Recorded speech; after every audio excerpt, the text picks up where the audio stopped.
in the Tinubu administration. June 12th, like I said, is just once just it was once just a symbol of a loyal election.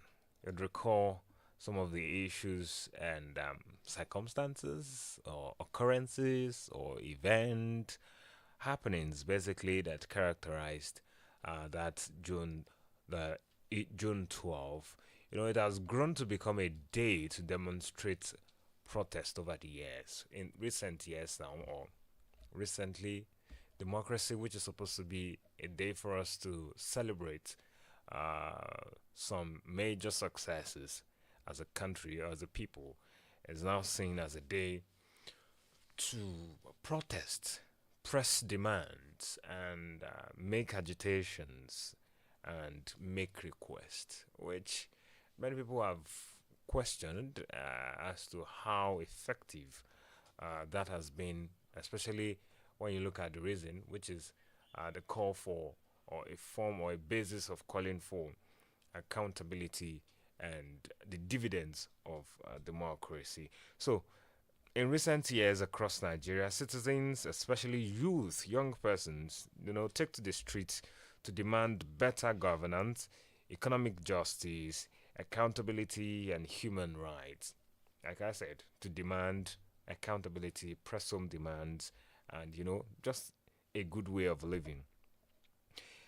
Recently, or just today, I read that the Take It Back movement, who have an organization who has set aside June 12th, that's on Thursday, to protest across the country, has announced has announced various events across the country where these protests will be held. And there is the reason for every concerned Nigeria to be bothered about why a particular protest will be fixed on a certain day. The Take It Back movement, which is a movement that calls for, accountability among public office holders and governance and those in governance, has decided to use that day as a means or as an opportunity to, announce or to press home their demands. But there are questions. And the questions is what we're going to be discussing on the show this morning. There are questions as to wait, how long will Nigerians keep experiencing this? How long are we going to protest? How long are we going to use the June 12 as a means to, call government to order? How long are we going to keep having protest on a democracy day? Are the protests even effective? Are they doing what they should do, or it has now become a ritual? A couple of questions. Question, or what many have termed the big question, is: are these protests yielding results? Are our voices as a people being heard, or are we just shouting into the wind? The questions are these protests making a difference? Are they being heard by those in power? Or they are simply symbolic gestures with no lasting impact, with the rise of online activism and delusionment in democratic dividends? It is timely to assess whether these protests are still effective tools for change in Nigeria, or an alternative civic engagement which must evolve. In those days when people talk of protest, there is this fear that comes with it. People will be scared of, engaging in protests with the fear of being, escalating into a violent activity. And when it comes to protest, there is this form of signal that it sends to those in power, to up their game and sit tight and do something or fix what many have termed to be wrong. But however, in recent years, we've seen the end bad governance protest. We've had the Take It Back protest, which sometimes occurred recently. There is another protest, most recent now, End Bad Governance, 30-day rant challenge online. a couple of them actually. So since the end SARS protest, which was nationwide, it had significant impact on the country, and many have argued that there has not been protests like that or which have made such an impact. So that's what it's bringing about these questions of having protests on specific days, on significant days like Democracy Day, when you see some unions will take their protests to their Workers' Day, and some in that days like that protest, which is basically within their right to have. But then, how significant? Are they yielding results? Are there any strategic ways that stakeholders need to look into so that demands, agitations can be made effective? So these questions and some other ones will be on the table for us this morning to discuss on the show. The follow up on Adamimogo 107.7 FM is what you are listening to at this time. We'll go for a short break now. When we return, we'll begin the conversation. Stay with us, everyone.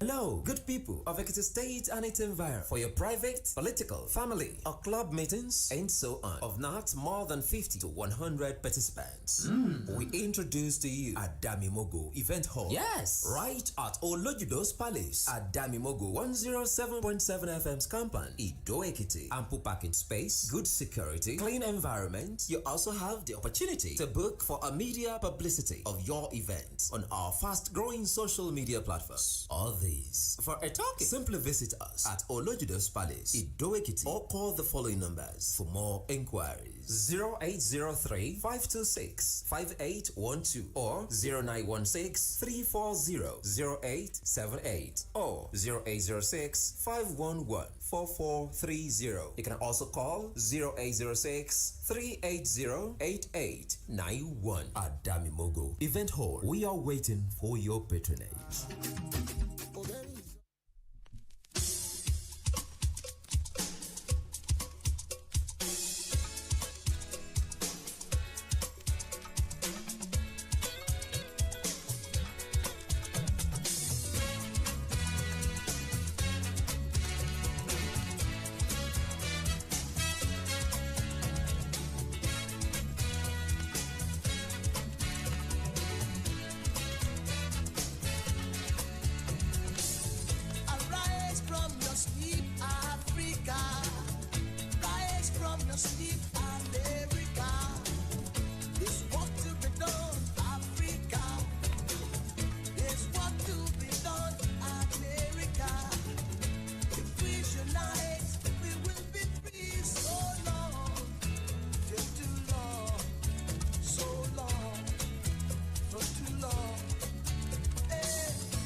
So the question is, how long are we going to sit down, keep our hands crossed, and be looking at how things are going in the country? Democracy, they say, is the government of the people, by the people, and for the people. So again, on Thursday, June 12th, you're going to hear more of that definition, especially coming from stakeholders. Welcome back. If you just joined us, the follow-up on Adamimogo 107.7 FM Ido Ekiti is what you are listening to at this time. And before we embarked on that break, I did say that having protest on days like this, democracy is a day that Nigerians used to celebrate, some of the significant achievement of independence. And many people have taken that day to demand protest.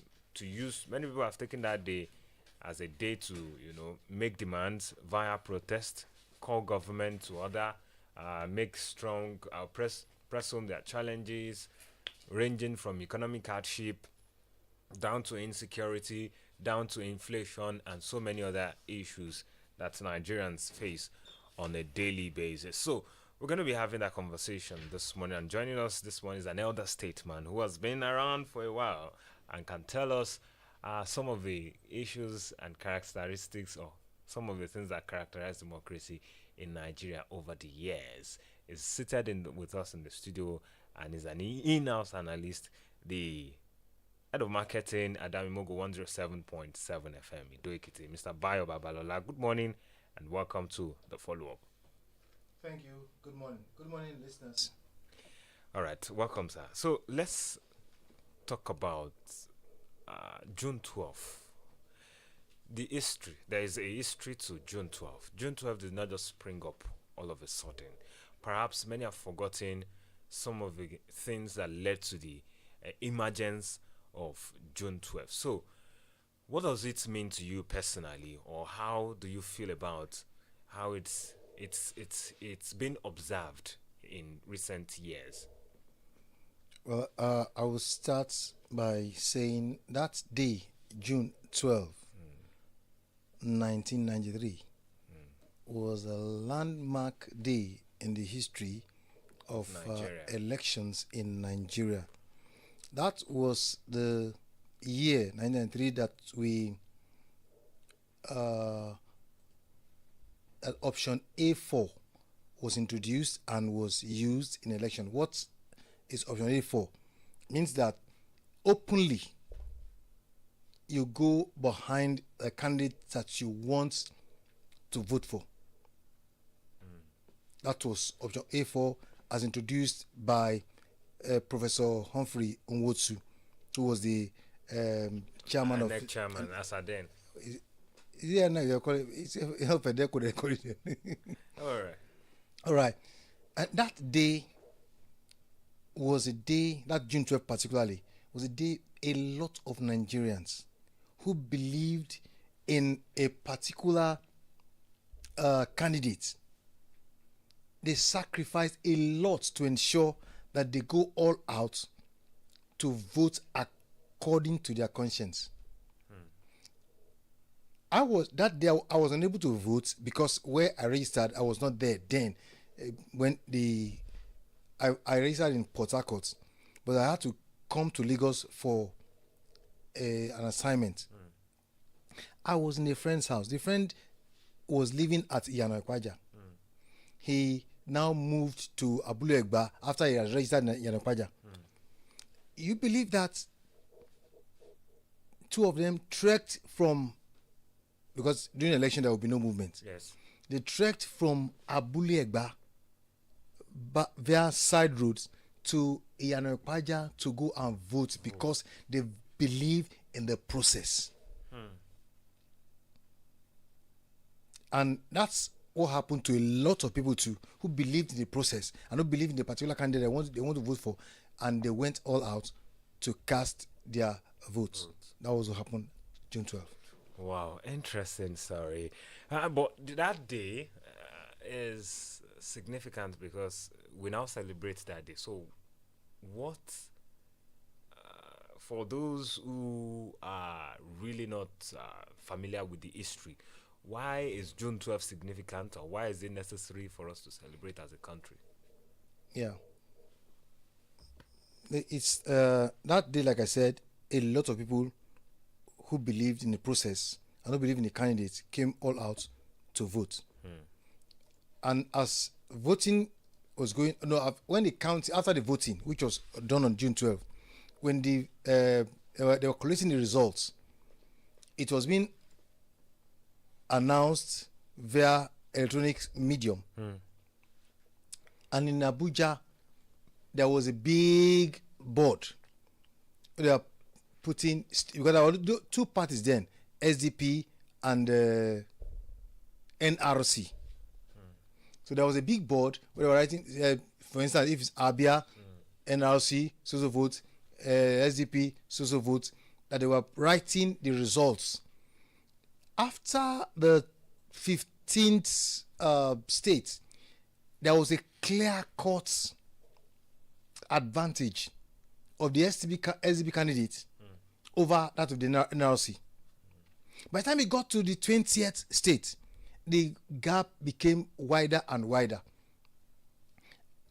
The candidates I was leading was from Ogun State. The other one was from Kano State, of the NRC, SDP Ogun State, NRC Kano State. You believe that SDP won in Kano State, even in the polling booths that the NRC candidate voted, casted his vote, he lost. So people now believe that was the winner, but just along the line, the election was annulled. So that's when it was annulled. The winner of that is though not announced, but with what we have on ground, the winner of SDP announced himself as the winner. He was arrested, and eventually he died in custody. And then 1999, democracy actually took off properly, acceptably by the whole nation. It was handing over was done May 29. So a particular government now came in and felt that if this person that won the election that was not that was acclaimed, I think the date of that election should be the day of democracy. Interesting.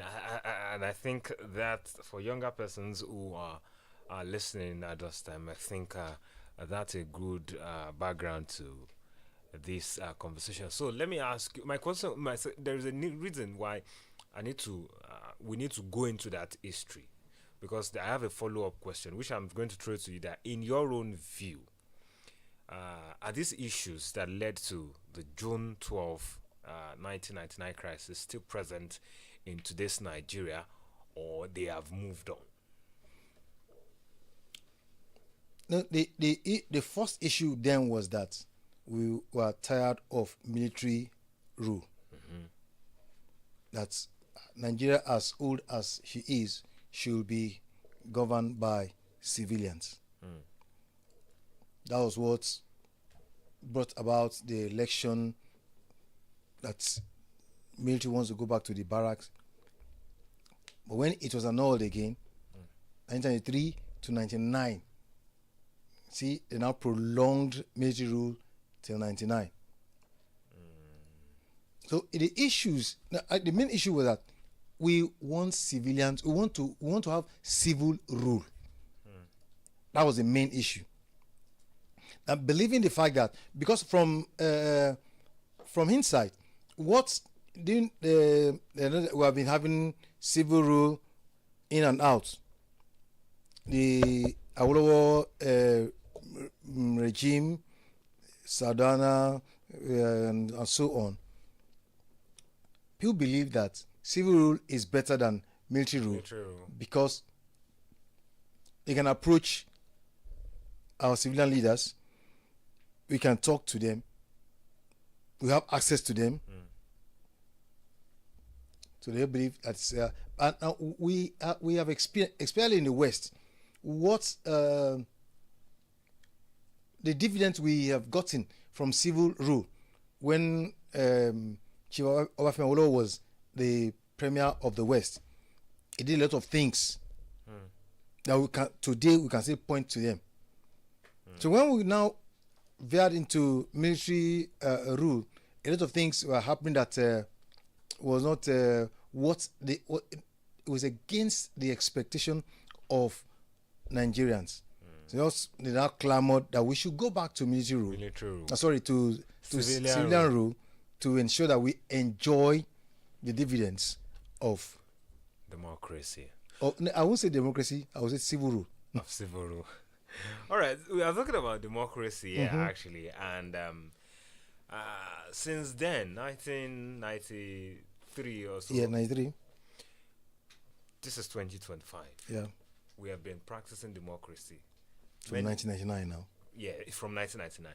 So many believe that it is still struggling. It is not firm yet.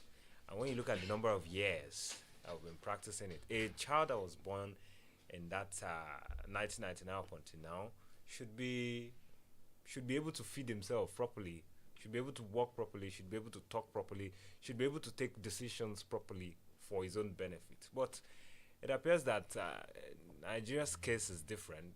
Many have argued that the struggling in terms of democracy, despite several administrators that have handled the country. Well, I will say it's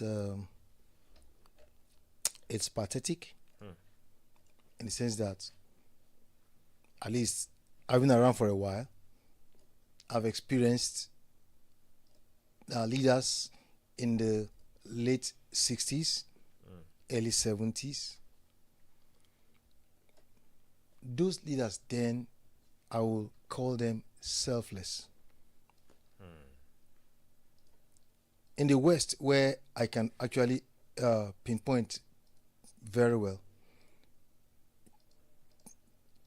the then premier of the Western region, Chief Oladoyin,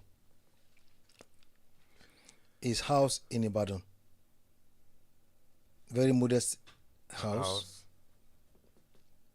With all the influence that he has, it was his time that, with all his lieutenants, then we had free education. A lot of things that we get. The life then was Easy. if that's you get reward for your labor. If you are hardworking, you get the result. If you are not, you get the result. That's what we grew up with. Then in, let me say, In the present day. no, it's a different ball game entirely. Okay, you are still giving us a background. Yeah. Okay. Then you like I said, hard work, you get your reward. Everything was straightforward. Give me the words. The words. All right. I just flew off my mind now. Okay. I hope you would remember before the Yes. conversation. So that was what we had. Then our economy was at par with others in the that is in even that of Europe. Because I remembered when I wanted to go to Liverpool to study. Wow. The return ticket then was 300 naira to Liverpool. to London. So you can see that's what was obtainable then.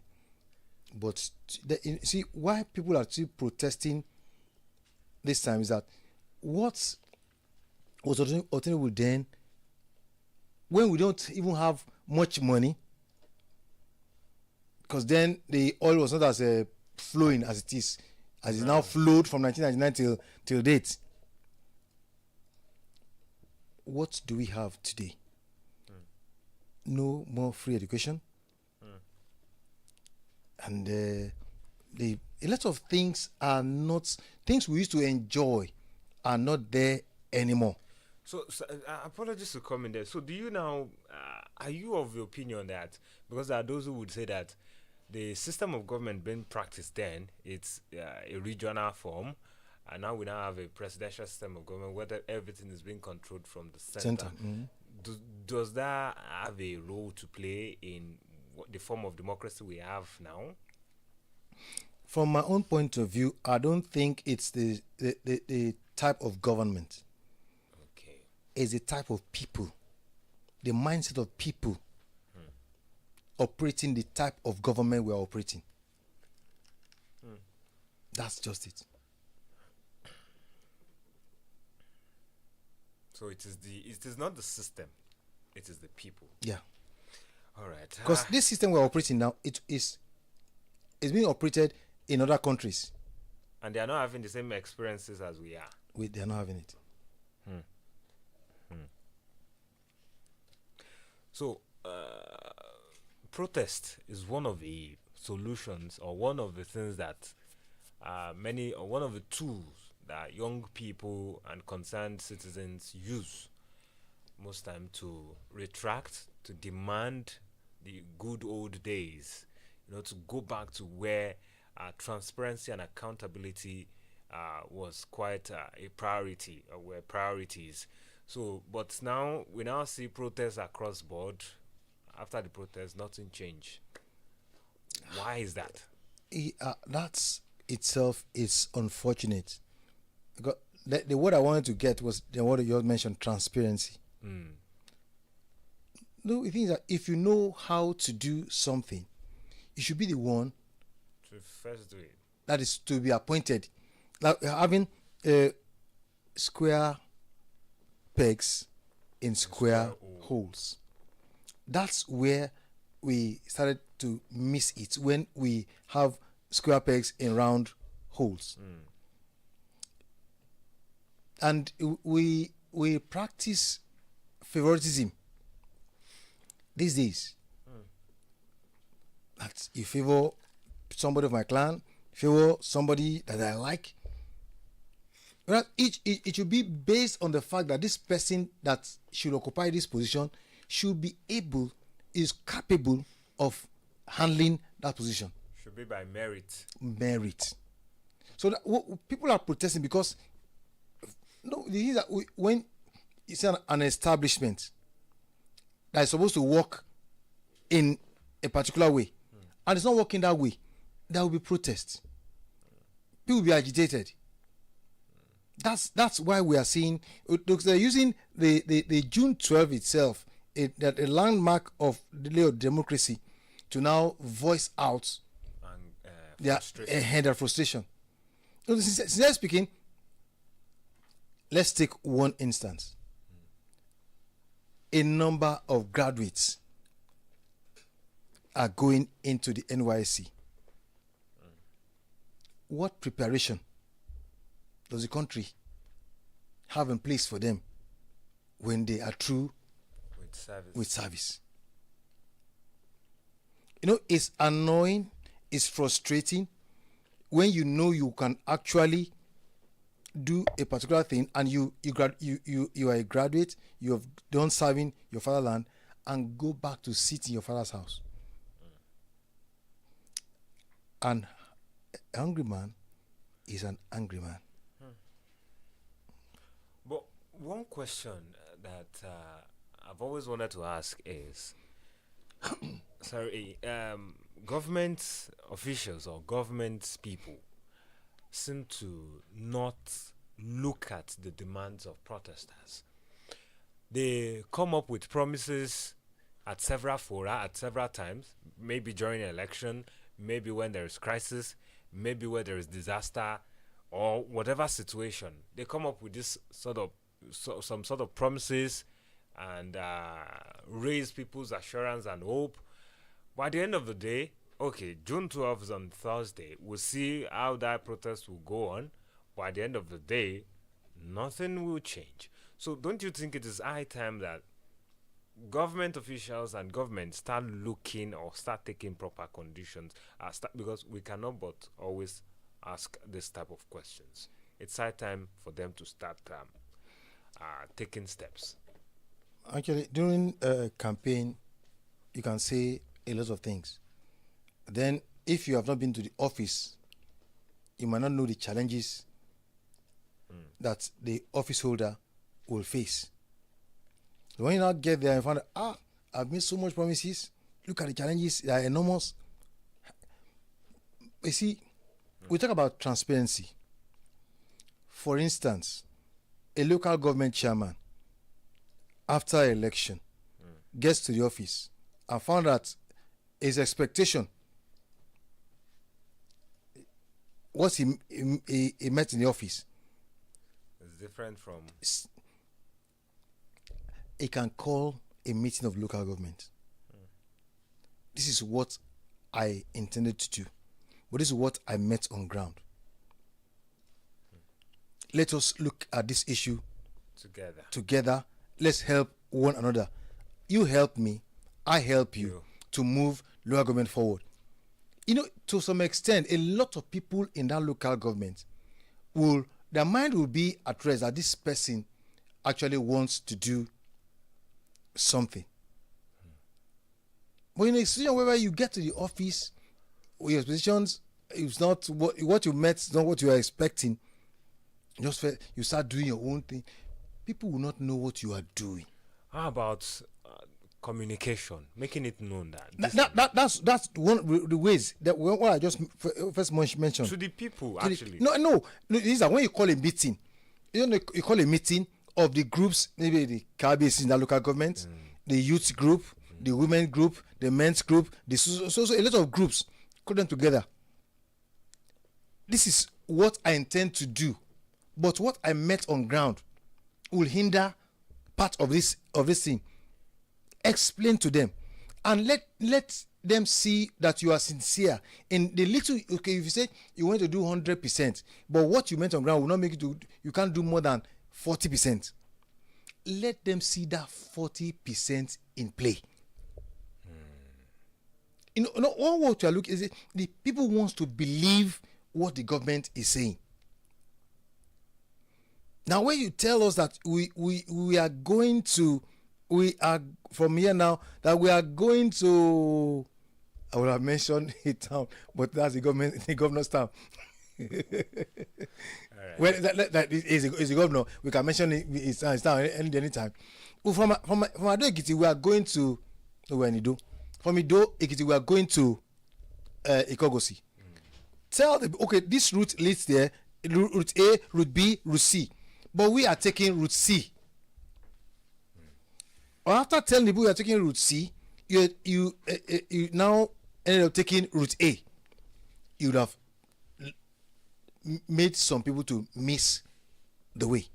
What if, all right, let's now bring it to the reality of this present administration. President Bola Ahmed Tinubu, when he was coming into office, took some decisive decisions, some strong decisions. And it has always been affirmative that he knows what he's doing. We just need to exercise this pain and patience. So, but before he came into office, he made assurances, promised, he had the manifesto across, and that's the same for other candidates who were vying for that position at that time. But when he got in, he saw that, oh, this is quite different. This is quite different. And he has always said that. So it brings me to the analogy you give. What if the road that was eventually taken towards that destination reaches that destination? Would there be, should we blame the driver or the leader of that road? Because that's what appears to be what's going on at this time at the federal level. The road that the president is taking towards reforming Nigeria, many people seem to have problems with it because hardship, inflation, and so many other things. But the president said there is light at the end of the tunnel. The issue that may many not die in the tunnel. Amen. You mentioned the word communication. These things should be communicated to the people. Carry them along. Like we said, democracy is government of the people, this and that, and the people. Abi? Let them know. Communicate to them. Not everybody will flow with what you communicated but then majority, okay, let's endure. The ride is bumpy, we know, but let's endure. But we're in a situation where we don't know where or the route we are taking to get to our destination, there is bound to be agitation. And you know what? There are some people who are actually waiting to take advantage. Not all protests is actually based on what the people are feeling. Some people want to take advantage of what's actually happening for their own benefit. You can't rule that out. But in a situation whereby the road map is communicated to the people, not everybody will follow the people who wants to take the advantage of the situation. So communication is key. Is key. And you see, in democracy, there are some things, there are some basic things that needed to be given to the people to enable them live their lives. The first is light, that is electricity. No, you said the president took some decisive steps, especially in the area of Petrol subsidy. Now, look at it. Almost everybody depend on petrol.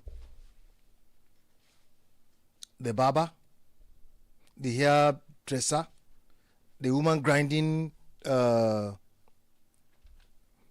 pepper, the tailor.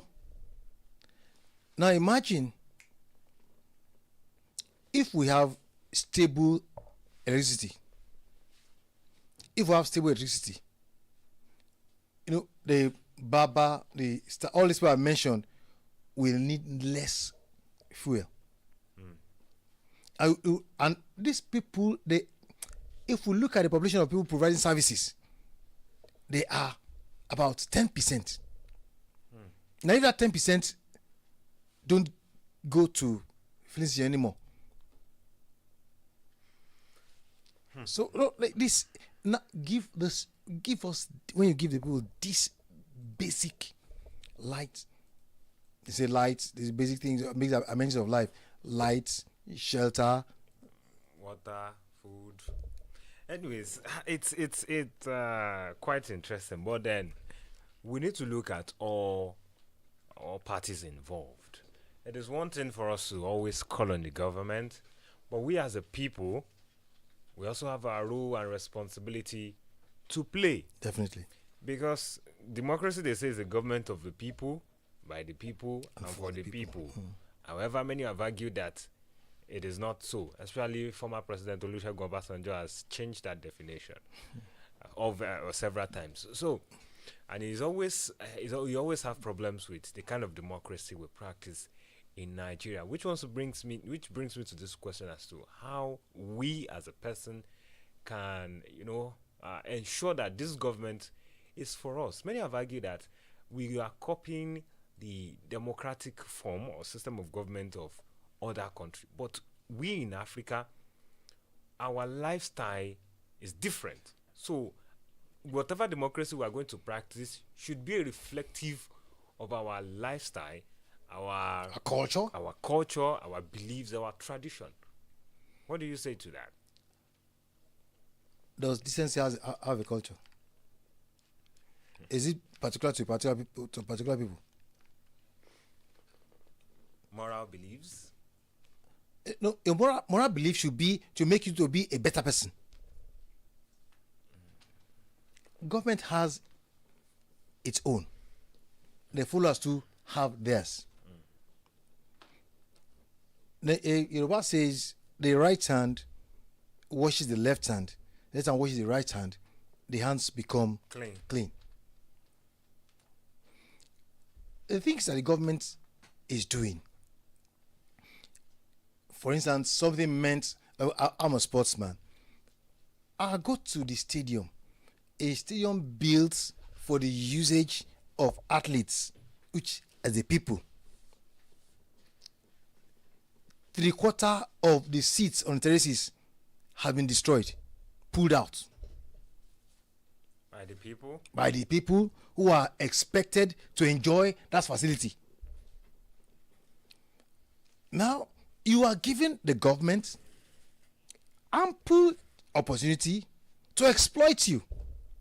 Maybe they were jobless. If there had been job, they wouldn't consider that. Athletics is a job itself. Now, when you go to watch a witness, somebody want to sit down because he wants this. There's no seat where he wants to sit. He just pulled out. One of the seats has been screwed on the stand to go and use it somewhere else. Oh. So now you can see whatever we have. Let us value it.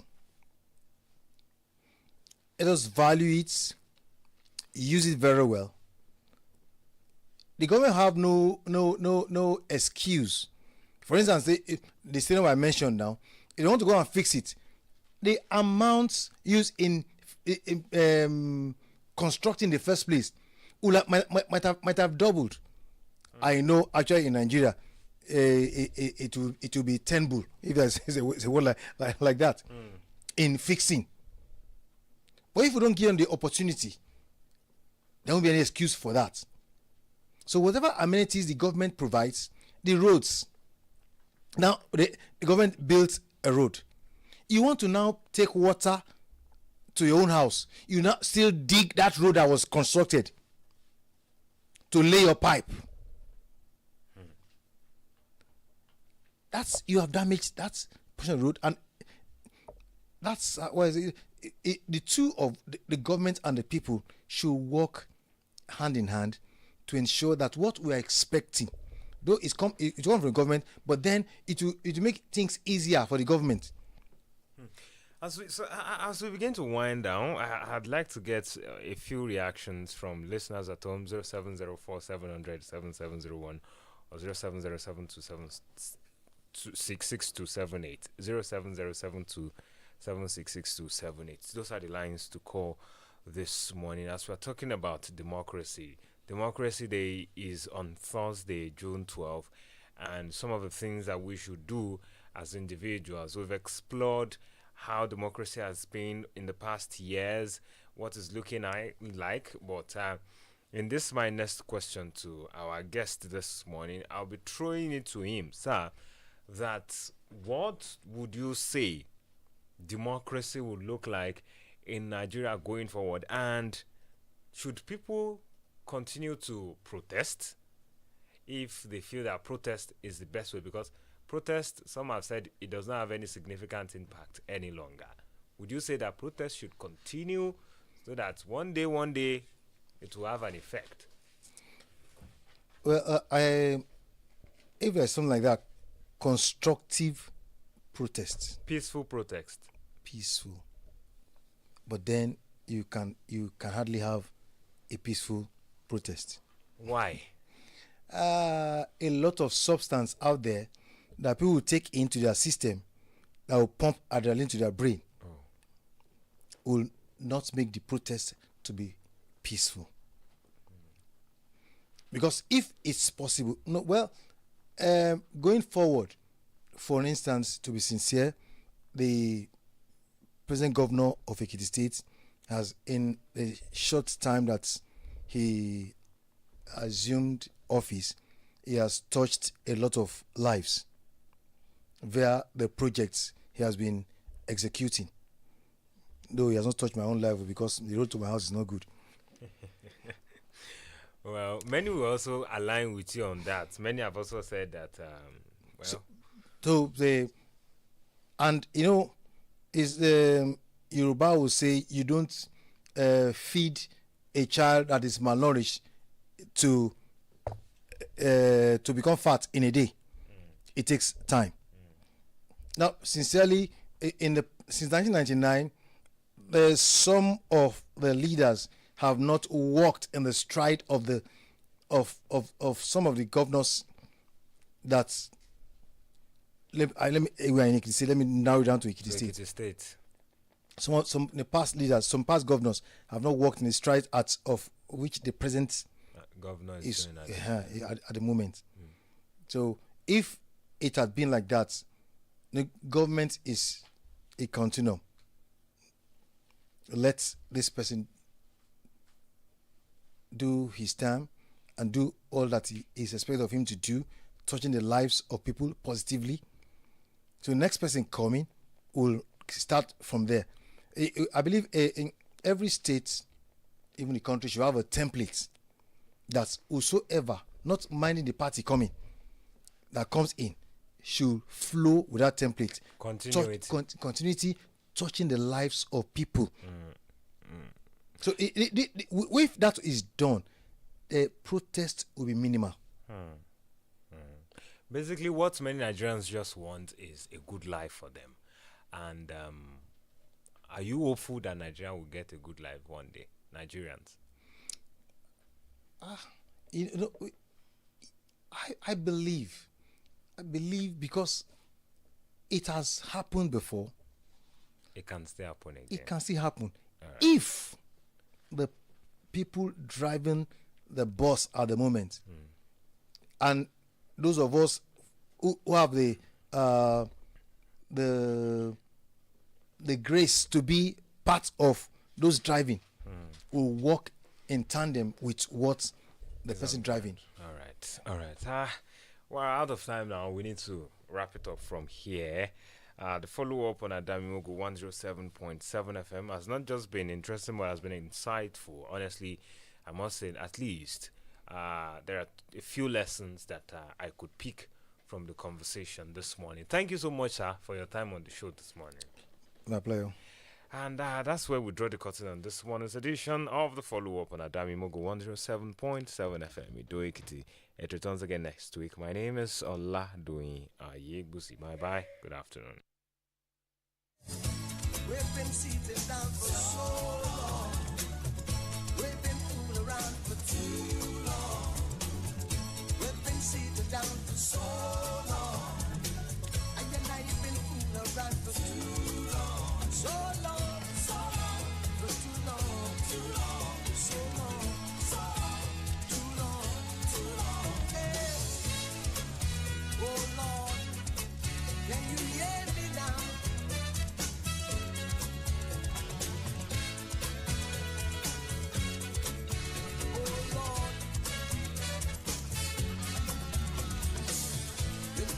Remember, long time ago, when we used to live like prince and princess.